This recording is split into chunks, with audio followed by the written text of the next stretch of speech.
Abuse report. Why one German cardinal calls the treatment of victims inexcusable. Immigration issue. Vice President Kamala Harris travels to Honduras with a message about migration. Supreme Court vacancy.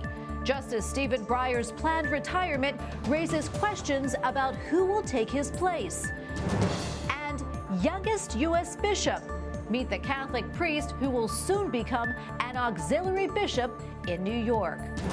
On EWTN News Nightly for Thursday, January 27, 2022.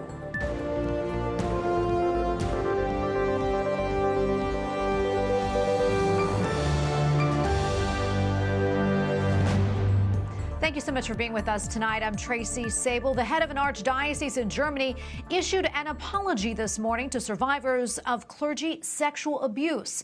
This comes following the release last week of a 1,000-page report into misconduct. Noch einmal persönlich und auch im Namen des Erzbistums. Cardinal Reinhard Marx from the Archdiocese of Munich and Freising says the treatment of victims was, quote, inexcusable. The report released last week also called into question how Pope Emeritus Benedict XVI handled abuse claims while he led the diocese. Pope Benedict has denied any wrongdoing. Joining us now from Rome is Martin Rothweiler, director of EWTN Germany. Great to see you, Martin. What can you tell us about today's press conference? Yes, Tracy. Cardinal Marx today expressed again how shocked and horrified he was by the cases of sexual abuse which were presented in the report of the law firm Westphal, Spilker, Wastel, especially by the suffering of those affected, but also by the perpetrators and the accused, and by the behavior of those responsible. Marx said that this would apply also to him personally. I am attributed responsibility in this report and I am prepared to take responsibility, he said. The greatest guilt for him is to have overlooked those affected. This is unforgivable, he added. Marx also pointed out that there are also systematic reasons for the abuse. Those who still deny the systematic causes and oppose a necessary reform of the Church in attitudes and structures have not understood the challenge, he emphasized. Asked about a possible resignation, the Cardinal answered, I do not clinch to my office. The offer of my resignation from office last year was meant very seriously. Pope Francis decided otherwise and asked me to continue my ministry responsibly. If I get the impression that I'm more of an obstacle than a help, I will seek dialogue with the relevant advisory bodies and allow myself to be critically questioned. In a synodal church, I will no longer make this decision with myself alone. A very noticeable remark. And Martin, what has been the reaction of the German people since the publishing of the report a week ago? The reaction of the German people is based on the reactions of the main media in Germany. Since the publishing of the report on the abuse cases in the Archdiocese of München and Freising last week, these ongoing reports, with a few exceptions, are completely negative, trying to destroy the reputation of Pope Benedict completely. The Munich report mentioned a total of 235 alleged perpetrators and nearly 500 victims from 1945 till 2019. In 4 of these cases, the report blamed the Pope Emeritus of having breached his duties as Archbishop of Munich and Freising from 1977 till 1982. In an 82-page paper, Pope Benedict gave his answer to the accusations, basically stating that he had never been informed properly about any of these cases and therefore acted correctly according to this and his state of knowledge. Although nothing has been proved yet, the public and the media have more or less passed judgment already. Even fellow bishops from the church hierarchy, like the chairman of the German Bishops' Conference, Bishop Georg Betzing, seems to have found in Pope Benedict a scapegoat. In a few words, the reactions are completely out of proportion. And Martin, before I let you go, why is it the focus has been so much on the Pope Emeritus? For sure, because he is the Pope Emeritus. But it is remarkable that in these days no mentioning is made of the achievements by Pope Emeritus Benedict with regard to his fighting against the abuse in the Church. Many of the things that happen in the Church in Germany have to be interpreted in the light of the synodal path that stands for reform of the Church, aiming at substantial changes regarding the structure and the teaching of the Church. The vast majority of the participants in the so-called synodal path pretend that these changes are necessary to prevent the abuse in the future. Therefore, in the context of the abuse scandal, Cardinal Marx and other bishops are restating again and again that the synodal path would be the answer to the abuse crisis of the Church. Pope Emeritus Benedict, instead, is a figure who, with his teaching and call for a true reversion, is the representative of a different kind of necessary reform based on the recollection of the faith and the gospel in line with the teaching of the Church. So he is a disturbing factor for the synodal path. Well, Martin, thank you so much for your time today. Martin Rothweiler, Director of EWTN Germany. Thank you again. You're welcome, Tracy. And Martin Rothweiler will continue the conversation about the German abuse report with Monse Alvarado on EWTN News In Depth tomorrow night at 8 p.m. Eastern. Our report says Pope Francis will make a two-day visit to Malta in April. Local media reported earlier this week that the Vatican told government and church leaders the trip will take place April 2nd and 3rd. The Holy See has not confirmed the report. Malta is a majority Catholic country. Our President Joe Biden welcomed Justice Stephen Breyer to the White House today to make it official. The 83-year-old justice confirmed that he plans to retire, and whomever takes his place will have an impact on cases for potentially decades to come. White House correspondent Owen Jensen reports. Owen? Tracy, when he ran for the White House, President Joe Biden said he'd nominate a black woman to the high court if given the opportunity. Well, that opportunity has arrived. But no matter who he selects, it will not change the ideological makeup of the court. Right now, it's conservatives 6, liberals 3. President Joe Biden and Supreme Court Justice Stephen Breyer together this afternoon at the White House. And through it all, Justice Breyer has worked tirelessly to give faith to the notion that the law exists to help the people. Justice Breyer has served since 1994, but soon he's calling it quits. As you well know, this is a complicated country. There are more than 330 million people, and my mother used to say it's every race, it's every religion, and she would emphasize this, and it's every point of view possible. Following news of Justice Breyer's retirement, Press Secretary Jen Psaki was asked what the White House would do to, quote, protect abortion access. She said the health department is already increasing support for abortion providers across the country and reminded everyone. The president has been an advocate for codifying Roe. That's something he certainly thinks and hopes that Congress will act on. Meanwhile, Vice President Kamala Harris left earlier this morning on a trip to Honduras. She was greeted with a warm welcome on her way to attend that country's presidential inauguration. The vice president's mission discussed the root causes of migration with the new leader of Honduras.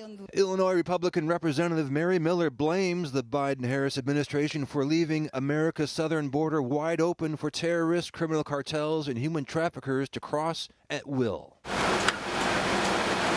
And in Ukraine, after the U.S. flatly rejected Russia's demands, the Kremlin says today there's little ground for optimism, but adds dialogue is still possible. The Russian Foreign Ministry spokesman reaffirming Russia has no intention of attacking Ukraine, saying even the thought about war is unacceptable. Also tonight on this International Holocaust Remembrance Day, earlier today the president released a statement saying in part, quote, we join with nations of the world to grieve one of the darkest chapters in human history and to bear witness for future generations so that we can make real our sacred vow, never again. At the White House, Owen Jensen, EWTN News Nightly. And coming up later in the newscast, analysis of the situation at the border with Alfonso Aguilar of the Latino Partnership for Conservative Principles. Our reaction from lawmakers on Capitol Hill amid Supreme Court Justice Stephen Breyer's retirement announcement. Capitol Hill correspondent Eric Rosales has more, including who may be on President Biden's shortlist as a replacement. After nearly 3 decades on the U.S. Supreme Court, Justice Stephen Breyer is hanging up his robes for good. Meanwhile, here at the Capitol, reaction is swift. The loudest voice is coming from Senate Majority Leader Chuck Schumer, who promises a prompt confirmation hearing with deliberate speed. And he's not alone. Majority Whip Senator Dick Durbin tweeted, quote, President Biden has the opportunity to nominate someone who will bring diversity, experience, and an even-handed approach to the administration of justice. I look forward to moving the president's nominee expeditiously through the committee. 83-year-old Justice Breyer is the oldest, most senior liberal justice currently on the court. He was nominated by President Clinton in 1994. He is expected to stay on the bench until the end of the court term this June, and until his replacement is confirmed. The big question now is, who will President Biden choose? House Majority Whip James Clyburn wants to see Judge Juliana Michelle Childs of the U.S. District Court of the District of South Carolina. And she has the kind of diverse background in life and education and work. She's worked in a state agency, 2 state agencies. She's been a state judge, and she's now a federal judge. Another possibility, Ketanji Brown Jackson, who sits on the very powerful D.C. Circuit Court. She went to Harvard undergrad and law school, plus clerked for Justice Breyer. And another, California Supreme Court Justice Leondra Kruger, who served in that position since 2015 and argued 12 cases before the U.S. Supreme Court. Bottom line, confirmation hinges on the math. Democrats must stick together to confirm a nominee. In a 50-50 split Senate, Vice President Kamala Harris could break a tie if Republicans stick together to block the nominee. Minority Leader Mitch McConnell, speaking with Fox News, said not to put the cart before the horse. Quote, "We don't even know who the nominee is yet." All eyes will be on Senators Joe Manchin of West Virginia and Kristen Sinema of Arizona to see if they vote with Democrats to confirm whoever that may be. Outside the U.S. Supreme Court, Eric Rosales, EWTN News Nightly. Officials in Hong Kong are cutting the amount of time travelers need to quarantine. 都會由2月5日開始咧，就到港嘅人士。 Carrie Lam, the chief executive of the former British territory, says tourists will stay in a hotel for 2 weeks upon arrival. Then they must self-monitor indoor for 7 days. Previously, they had been kept in a hotel for 3 weeks. Hong Kong also is set to resume in-person schooling next month. Our residents of Jerusalem got a chilly surprise today. They woke up to the city covered in snow. Main highways to Jerusalem were closed due to the hazardous conditions, and schools and businesses were shut down. And in case you were wondering, snowfall is uncommon in Jerusalem. Coming up, the root cause of migration, how the vice president's trip to Honduras is renewing the debate.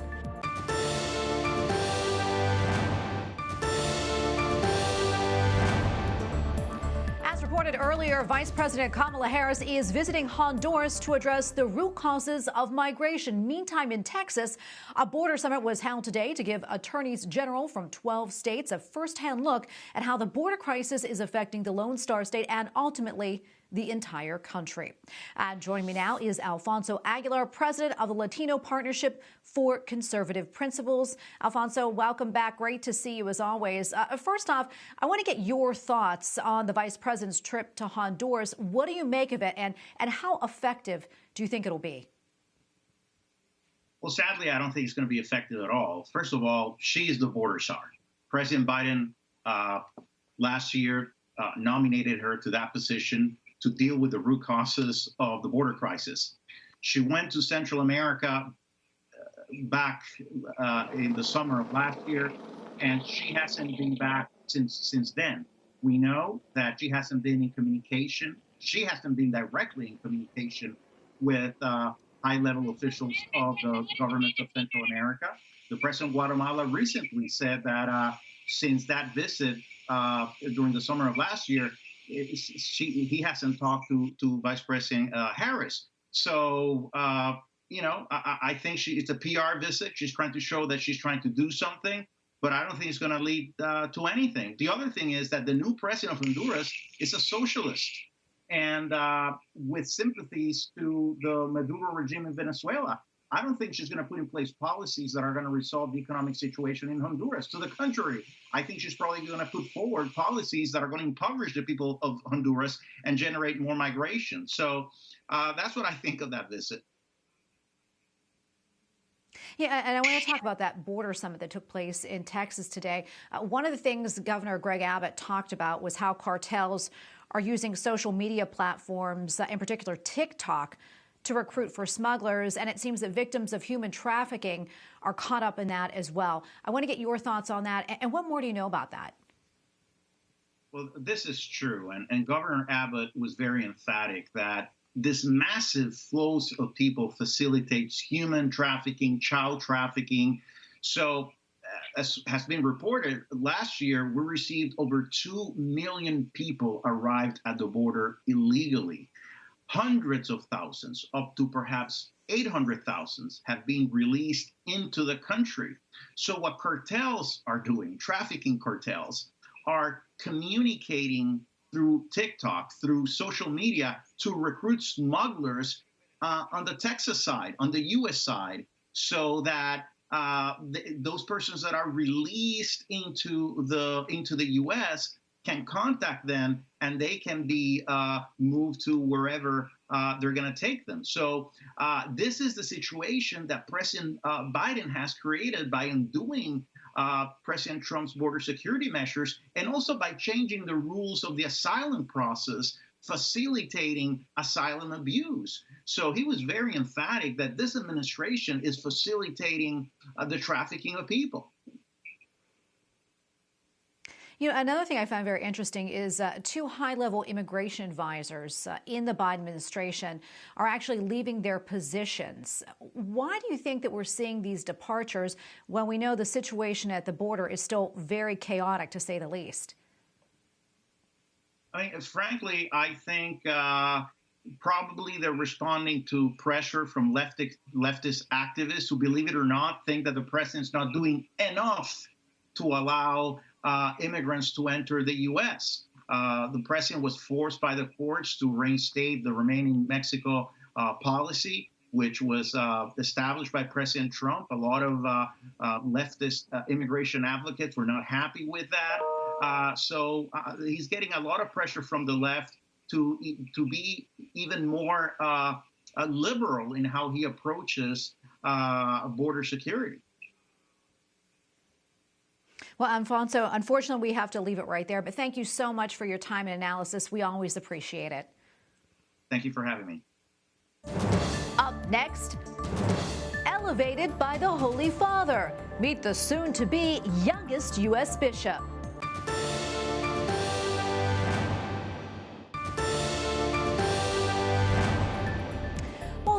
Soon be a new bishop in the United States, appointed by Pope Francis. 45-year-old Father Joseph Espaillat will be an auxiliary bishop for the Archdiocese of New York once he is consecrated. He will also be the youngest bishop in the U.S. He spreads God's message through his YouTube series, Sainthood in the City. Father Espaillat's Episcopal ordination will take place at St. Patrick's Cathedral on March 1st. And joining me now is Bishop-elect Joseph Espaillat, pastor of St. Anthony of Padua Roman Catholic Church in the Archdiocese of New York. Father, welcome. Great to have you on. First off, congratulations. How did you feel when you found out that Pope Francis was appointing you to be a bishop? Well, thank you so much for having me on your show, Tracy. I felt scared and extremely overwhelmed.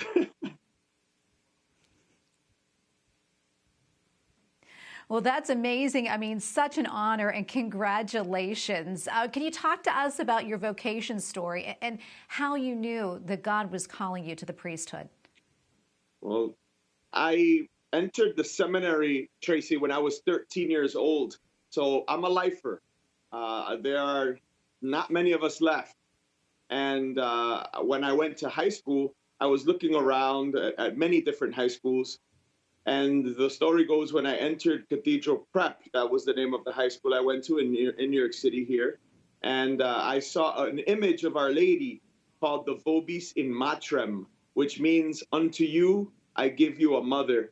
And it was a gift given by one of the popes, if I'm not mistaken, Leo XIII.